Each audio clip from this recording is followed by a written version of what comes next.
Mr. Ray was a kind and quiet man in his early 40s. He lived alone in a small town where everyone knew each other.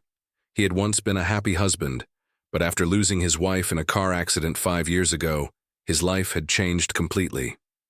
The house that once echoed with laughter now felt silent and cold. He had no children, but deep in his heart he always dreamed of being a father. Every evening, after finishing work at the small repair shop he owned, Mr. Ray walked home alone. His life had become simple, but lonely. Sometimes he sat by the window and watched families pass by, fathers holding their children's hands, mothers laughing with their kids, and he would smile softly, hiding the pain in his heart. One cold and rainy night, Mr. Ray was driving home when he noticed something unusual. Near an old shelter at the corner of the street, he slowed down. Under the broken shelter roof sat 2 small children, a boy and a girl. They were soaking wet, wrapped in thin, torn clothes. Their faces were dirty, their hair matted, and their eyes, big, scared, and silent. Mr. Ray quickly parked his car and ran toward them with an umbrella. "Hey, are you okay? Where are your parents?" he asked gently. The children didn't speak. They just stared at him, holding each other tightly. The boy looked a little older, maybe 7, and the girl looked around 5. They didn't cry. They didn't ask for help, but the fear on their faces said everything. Mr. Ray looked around. No one else was nearby. The shelter workers had already closed for the night. These children were completely alone. "Come with me," Mr. Ray said softly, reaching out his hand. "I'll take you somewhere warm."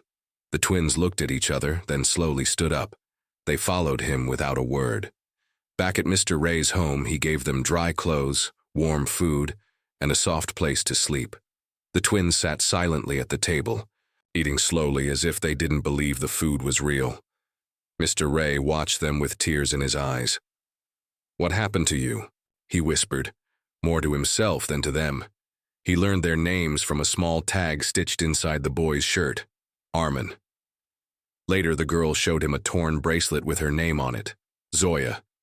But they never spoke. Not a single word.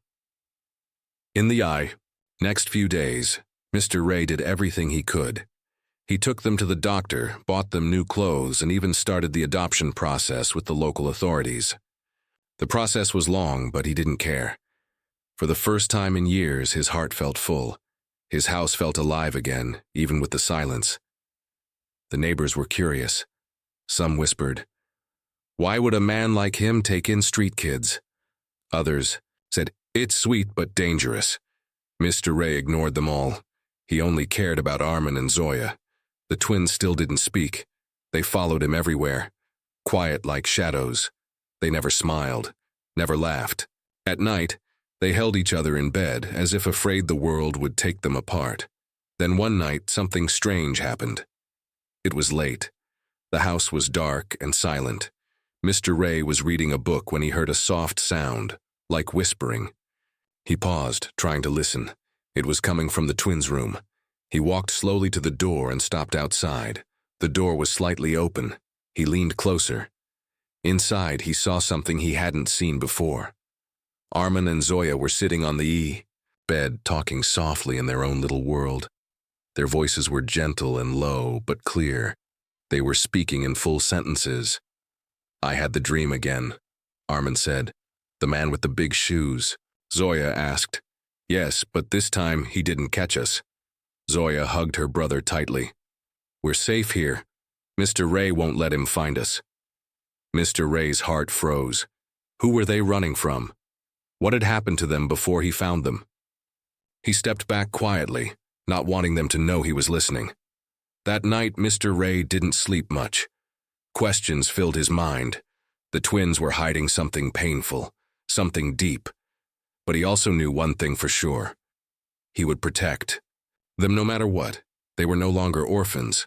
They were his children now. The next morning, Mr. Ray acted like he hadn't heard anything.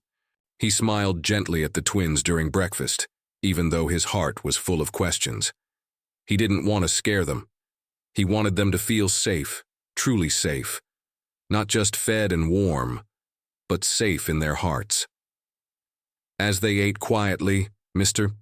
Ray decided something important. He placed 2 new school bags on the table and said, "I got you something." Armand and Zoya looked at the bags, surprised. "I signed you up at the nearby school," Mr. Ray said, keeping his voice calm. "It's a small school, kind teachers. You don't have to be scared." The twins didn't speak, but Zoya slowly reached out and touched the bag. It was pink and had small cartoon stars on it. Her fingers trembled. Armin looked at his, blue with a superhero. For a moment, they both just stared at the bags as if they were too good to be true. Mr. Ray smiled. "And if you want, you can call me Dad." The room went silent. Zoya looked at Armand. Armand looked at Mr. Ray. No words were said, but the boy gave a small nod. Just one. It was enough for Mr. Ray's heart to feel full. That day, Mr. Ray went to the school to speak to the principal. "These 2 children, and they're very quiet. They've had a rough past. I just want them to feel normal again." The principal, a woman named Ms. Green, nodded. "We'll do our best." When Mr. Ray brought the twins to school the next morning, they clung tightly to his arms. They were dressed in clean clothes now, hair brushed, shoes shining, but their eyes still carried shadows of fear. The other children stared. Some whispered, "Who are they? They look like they're from the streets. Why don't they talk?" The teacher introduced them softly. "Everyone, meet Armin and Zoya. Let's welcome them with kindness. But kids are not always keen." At recess, Armin and Zoya sat alone. A few boys laughed at Armin's quiet nature. A girl made fun of Zoya's second-hand shoes. One boy even said, "They probably don't even know how to spell their names." The twins didn't respond. They just sat side by side, holding hands under the table. Back home, Mr. Ray asked, "How was school?" No answer. But Zoya placed her bag near the couch and sat beside him. Her head rested gently on his arm. It was her way of saying, "We trust." "You that night?" As Mr. Ray walked past their room, he heard voices again. Armand whispered, "Did you see the boy who looked like him?" Zoya replied, "Yes, but it wasn't him. Just his eyes were the same." Mr. Ray stopped, frozen. "Who were they talking about?" Armand continued. "We can't tell Dad yet.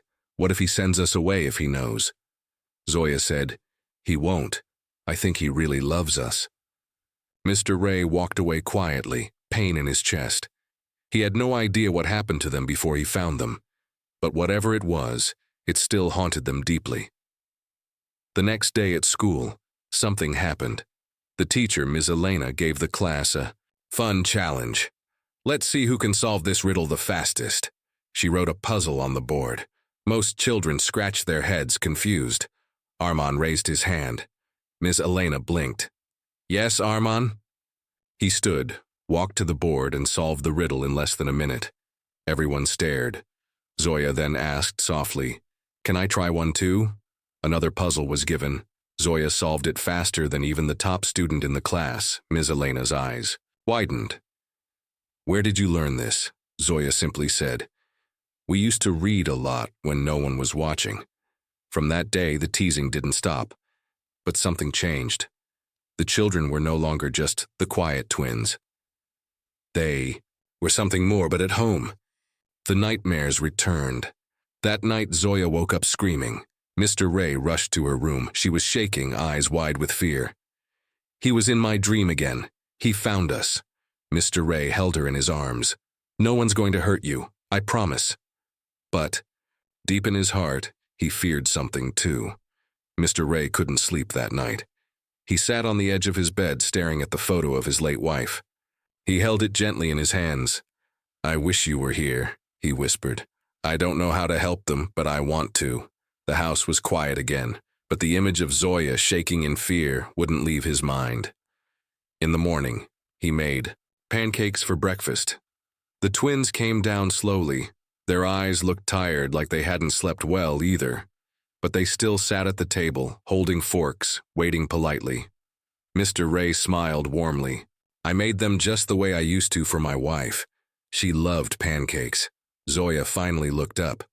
Did she laugh a lot? Mr. Ray was surprised. She rarely spoke. He nodded. Yes, she laughed all the time, even when things were hard. Zoya looked at Armand. Then she said, I think we forgot how to laugh. Mr. Ray's heart broke at those words. Then maybe it's time to remember. That weekend, Mr. Ray took them to the park. They ran through leaves, watched ducks in the pond, and even tried ice cream. Zoya giggled when it dripped on her. Dreet! Armand smiled when Mr. Ray tripped over a tree root and laughed at himself. It was the first time Mr. Ray saw them truly acting like children. But the happiness didn't last long. That night, while cleaning their room, Mr. Ray found something. Hidden under Armand's pillow, an old newspaper clipping.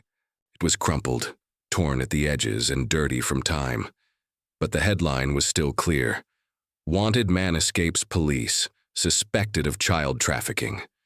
Below it was a blurry photo of a man in dark sunglasses, looking angry. Mr. Ray's hands trembled. He took the paper to his study and read the article carefully. It mentioned a group of children rescued from a farmhouse in another state. Only 2 had escaped before the police arrived. The suspect, known only as Silas, disappeared. Could Armand and Zoya be those 2 children? Mr. Ray sat down, breath heavy. Suddenly, the quiet voices, the fear, the nightmares. Everything made sense. He didn't sleep that night either. The next day at school, the twins had another surprise. For everyone. There was a science quiz and Ms. Elena offered a special prize, a small telescope. Armand raised his hand confidently. Can I try all the questions? Ms. Elena smiled, curious. Of course. He answered all 10 questions. Perfectly, Ms. Elena clapped, impressed. You must study a lot. Armand looked down. We used to read books in the dark. We weren't allowed to turn on lights, Zoya added quietly. So we memorized things fast. That's how we passed time. The whole class went silent. Even the kids who used to tease them looked surprised. That day, the principal called Mr. Ray. Your children, they're special. I think they've been through more than we understand. Mr. Ray nodded. I think so too. Back at home, Mr. Ray decided to talk. After dinner, he sat with the twins on the couch. Kids, he began gently. I found something in your room, an old newspaper. Armand's face went pale. Zoya gripped her brother's hand. Mr. Ray continued. I'm not mad. I'm not scared. I just want to know the truth so I can protect you. There was silence for a long time. Then Armand spoke. We were taken when we were really small. We don't remember everything. Just that man, Silas. He told us we had no family, that no one wanted us, Zoya added. He kept us in a house far away with others. Then one night there was shouting, lights, police. We ran. Mr. Ray felt tears rise in his eyes. He reached out and held their hands. You're safe now, and you're never going back to that life. They both looked at him, unsure. But for the first time, Zoya whispered something that filled the room with hope. Thank you, Dad. Mr. Ray smiled through his tears. I will protect you. Always. It was a cold evening. Mr. Ray was reading a book in the living room while the twins worked on a puzzle nearby. Laughter filled the air. Zoya found the missing piece and smiled proudly. Armand gave her a quiet thumbs up. This was what Mr. Ray always dreamed of. Peace, joy, and a home filled with love. But outside, danger was closer than anyone knew. A man in a black coat stood across the street, hidden behind a tree. His eyes were sharp, cold, and full of rage. He stared at the house without blinking. He had a long scar near his right cheek, the same man from the newspaper article, Silas. He watched as the lights turned off in the twins' room. He saw the shadows move inside. Then he smiled. I finally found you. The next morning, the doorbell rang. Mr. Ray opened the door to find a man holding a file and wearing a fake smile. Good morning, sir. I'm from Child Welfare Services. We received a report about the 2 children living here. May I come in? Mr. Ray frowned. What report? Who called you? The man's smile faded slightly. Sir, I can't share that. But I need to see the children. Mr. Ray didn't feel right. Something was off. I'll need to call my lawyer first, he said. The man shifted uncomfortably. Sir, I don't have time to wait. These kids may be in danger. At that moment, Armin appeared. Behind Mr. Ray, his eyes landed on the man. His whole face turned pale. He grabbed Mr. Ray's shirt tightly. Zoya rushed to his side. She whispered one word, Silas. Mr. Ray's heart skipped a beat. He looked at the man again. Now he saw it. The scar, the cold eyes, the slight limp. This was no social worker. This was the man from their past. Mr. Ray didn't react. He stayed calm. I'll be right back, he said politely. Closing the door just slightly, he turned to the twins. Go to your room. Now, lock the door. Don't come out unless I call you, understand? They nodded and ran upstairs. Mr. Ray stepped outside again, but this time with his phone in hand. He had already dialed 911. Silas saw it. His smile faded. Without warning, he pushed Mr. Ray hard, trying to enter the house. Mr. Ray blocked the doorway with all his strength. You're not getting near them, he growled. Silas hissed. They belong to me. I raised them, Mr. Ray shouted into the phone. Yes, he's here now, hurry! Sirens were already in the distance. Silas cursed under his breath and ran. Mr. Ray tried to follow, but Silas vanished into a nearby alley. The police arrived minutes later. They searched the area but found nothing. He's dangerous, Mr. Ray told them. He was posing as a government worker. My kids recognized him. His name is Silas. He's wanted. One officer nodded. We'll check the name, but you need to be careful. If he's after those children, he might come back. That night, the twins didn't sleep. They stayed in Mr. Ray's bed, one on each side of him. Zoya whispered, I thought we were free. Armin said, he always said he'd find us. Mr. Ray placed his arms around them both. You are free, you're mine now, and I won't let him touch you. He meant every word. But deep inside, he knew something. Silas was dangerous, and he wasn't finished yet. Mr. Ray couldn't sleep that night. He sat in the kitchen, staring at a cup of cold tea. His hands trembled slightly as he thought about what happened. Silas had found them. He had tried to take the kids, and worst of all, the police couldn't catch him. Upstairs, Armin and Zoya were finally asleep, but their faces showed fear even in their dreams. Mr. Ray felt helpless. He had promised to protect them. He had to do something. Fast. Suddenly, a thought came to him. We need to leave. We can't stay here anymore. The next morning, Mr. Ray made a decision. He walked into the twins' room and gently woke them up. Pack your things, he said softly. We're going on a trip. Zoya sat up slowly. Where are we going? Somewhere safe, Mr. Ray replied. Somewhere Silas can't find you. The twins didn't ask questions. They trusted him. He packed their clothes, a few books, some snacks, and their favorite small toys. By noon, they were in the car driving out of the city. They drove for hours, through towns and forests, past farms and quiet lakes. Finally, they reached a small cottage hidden deep in the woods. It belonged to an old friend of Mr. Ray, a retired Army officer named Captain Jonah. Jonah opened the door with a wide smile. You're always welcome here, Ray. Mr. Ray nodded.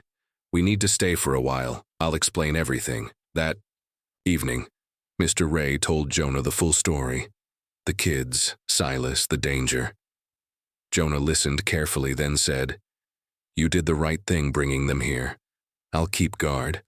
The twins felt safe for the first time in days. That night, they slept deeply. No nightmares, no fear. The next morning, Mr. Ray had another idea. He knew Silas wouldn't stop. He had to find a way to end this, not just hide. So he called Detective Maria, the officer who had first handled the twins' case years ago. Maria was shocked to hear from him.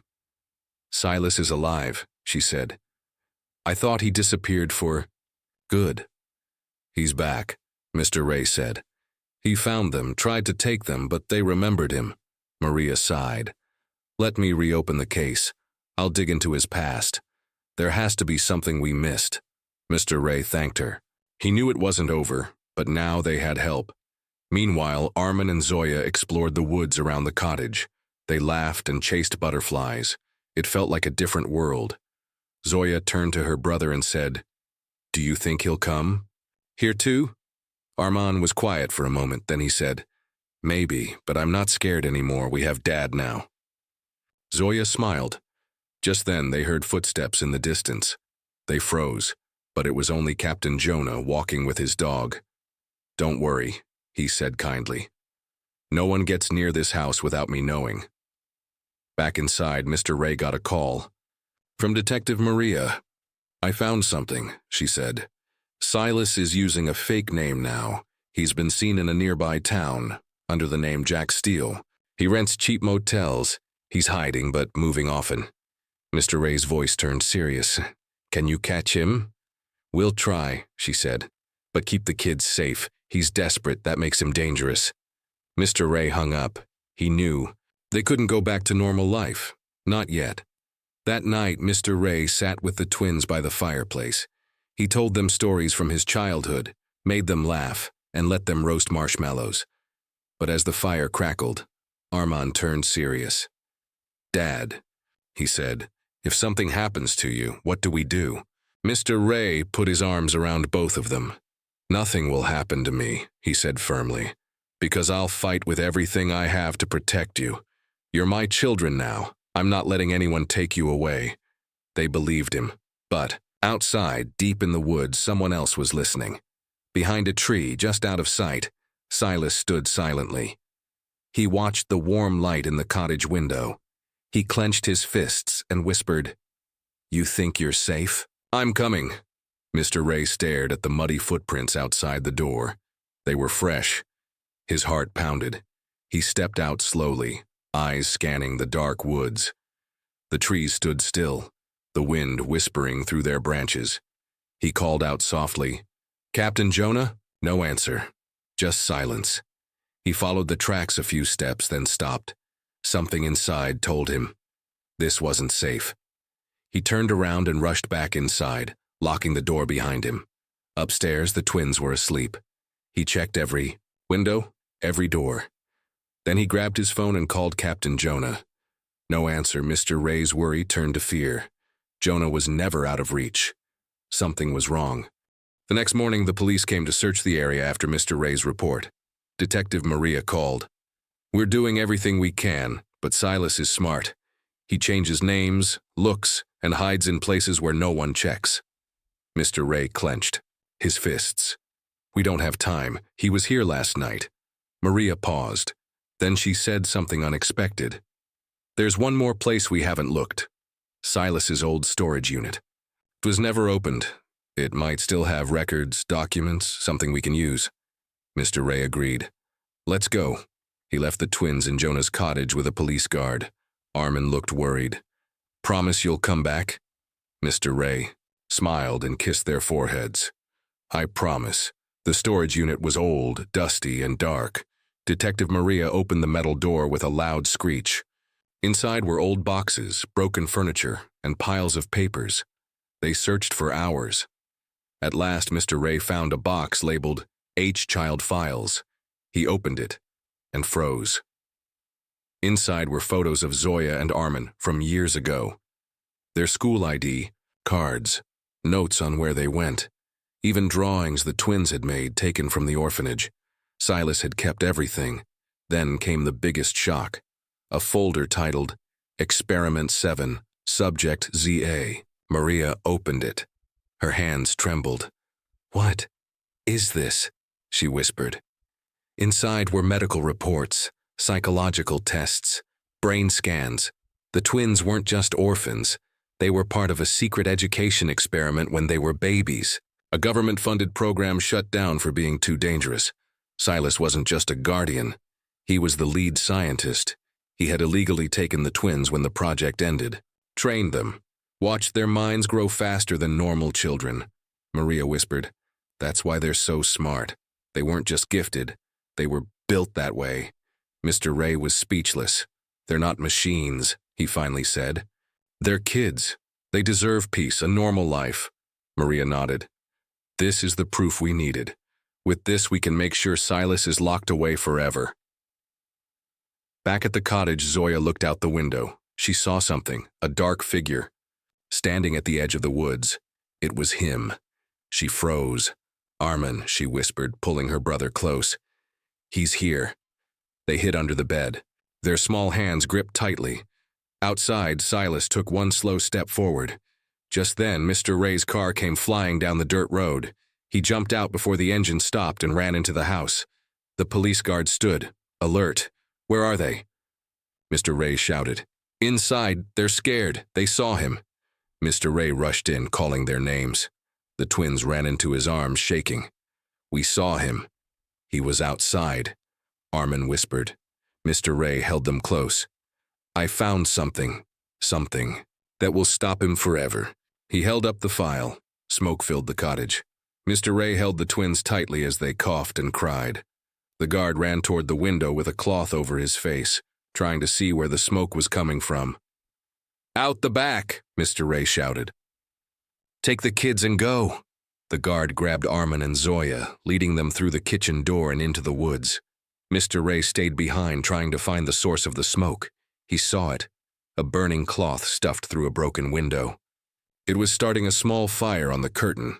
He ripped it down and stamped it out with his foot. Then he heard footsteps outside, heavy, slow, coming closer. Silas stepped into view. His face was older now, colder, eyes full of obsession.